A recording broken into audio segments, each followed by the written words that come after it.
31 oktyabr kuni Birleşken Devletler Teşkilatı'na a'zo 50 davlat Birleşken Devletler Teşkilatı Umumiy Kengashining 77 qitimliq yig'inida o'rtaq bayonot e'lon qilib, sobiq Birleşken Devletler Teşkilatı Kishilik huquq oliy komissari Bacheletning bu yil 31 avgust e'lon qilgan Uyg'urlar haqidagi dokladini qo'llaydiganligini bildirgan.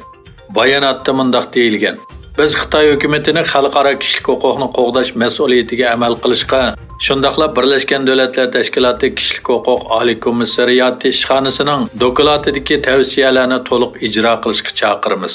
Amerika, Angliya, Yaponiya, Fransiya, Avstraliya, Isroiliya, Turkiya, Guatemala va Somali qatorliq 50 davlat bayonotda mundaq dedi: Bundaq ig'ir va sistemalik kishilik huquq dafsandichiligini terrorlikqa qarshi turish asosida oqlashga bo'lmaydi.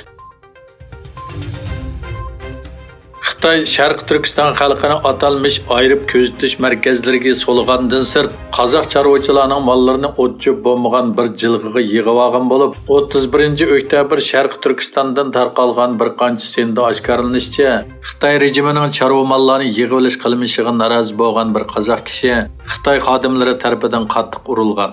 Atrofdagi kishilar sin orqali Xitoyning yo'lsizlik qilmishiga norozilik bildirib, Xitoy doiralarining kaltak bilan odam urganligini shikoyat qilgan. Ko'zatchilar Xitoy rejimining atalmış virus yuqumini nolga tushirish nomida Sharq Turkiston xalqini kollektiv ayrim qamash markazlariga qamab, osh qo'yib qiynash, maynatchilik va ochliqdan kasal bo'lganlarni davolamay tashlab qo'yish qatorliq har xil vositalar bilan qirg'in qilishni davomlashtirayotganligini bildirishmoqda.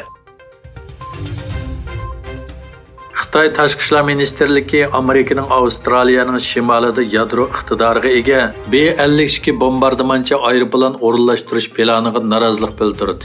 Avstraliya taratqullarining xabar qilishicha, Amerika-Xitoy munosabatlari Xitoyning xalqaro tartibga xiris qilish sababidan jiddiylashib ketgan bir vaziyatda, Amerika o'zining B-52 tipliq strategik bombardimonchi aeroplanlarini Avstraliyaning shimoliga o'rinlashtirishga tayyorlik qilmoqda ekan.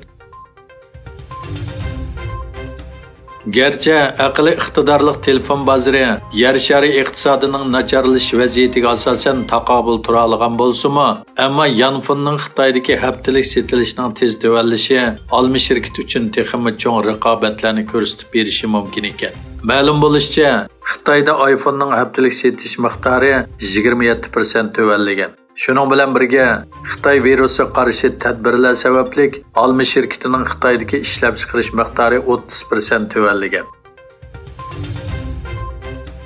Rossiya prezidenti Vladimir Putin, Ozarbayjon prezidenti Ilham Aliyev va Armeniya bosh ministri Nikol Pashinyan Sochida o'tkazilgan uch taraflik uchrashuvdan keyin birlashma bayonot e'lon qildi.